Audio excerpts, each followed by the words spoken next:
medical provider is a very broad definition in statute.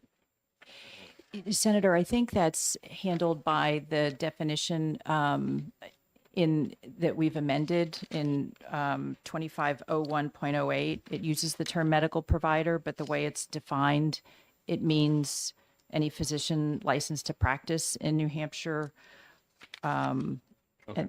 So it's the definition here as opposed to the definition in statute. Correct. Yes, it's not statutorily defined. A medical provider is, but okay, thank you. Oh, thank you. And further, if you look down towards the bottom, it says signature of, and it becomes licensed physician instead of New Hampshire licensed physician at the bottom. So I think that makes it clear in the Thank you. context. All right, we're in a voting mode. All those in favor of conditional approval signify by saying aye. Aye. All those opposed, nay. Ayes have it, and thank you very much for coming. Thank you. Now what do we have next here? On the regular agenda. So we have two items that are still, we have objection responses out. We have not received them back. I anticipate we pushed one all the way out to May. The other one we should hear, I think, in April. So that, the last thing we have to discuss is an emergency rule by liquor. Is there anybody from liquor that wants to come in and talk to about the emergency rule? The staff comments on the emergency rule? So I spoke with Steve Judge at Liquor about the emergency rule, and essentially what happened was that we have a rule from the Liquor Commission that any beer label that might be perceived as advertising to children is to be denied. It's caused some denials that it's a bit ambiguous in the language. So the Liquor Commission issued a rule that specifically excludes desserts from being automatically denied. And their argument is essentially that there is a company, a local brewery in New Hampshire that spent about $200,000 on these new labels that cannot now get their product on the shelf. The Liquor Commissioner is arguing that that is a financial emergency for the citizens of New Hampshire.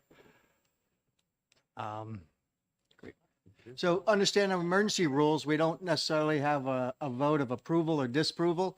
As in JLCAR, what we can do, if we think the emergency rule doesn't meet the certain criteria, which are public health, public safety, or financial, that we can object to the rule and require the agency withdraw or ask the agency to withdraw the rule. So our role here is whether or not we think the fact that they want to adopt this because there's a $200,000 impact to one of our businesses here in the state. Do we think that meets the financial rule or not? And they give us an a reason to object and request the removal of the rule. I think it falls within the criteria. It might be a little bit of a gray area because it seems like it's a self-imposed financial burden.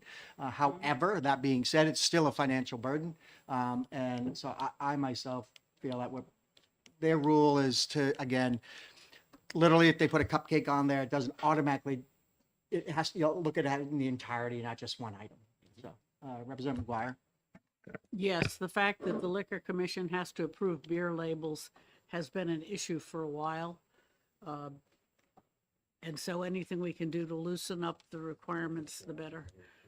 I think showing ice cream on an ice cream flavored beverage seems perfectly rational to me. All right. Any further comments or questions? No motions to be made? No. Great. Thank you, guys. And is there any other business to come before the board, the committee? We need to cancel the next meeting. We will cancel the next meeting. The continued meeting. Yeah, not continued, the next not the JLCAR. regular meeting, not the regular meeting. We'll cancel the mid-month clear. continued meeting. Okay. So, and with that, we are adjourned. All right. Thank you. Wow, 9 minutes. You even beat your deadline. Records up. That's pretty good. Now I got to Yeah. hang out for 4 more hours.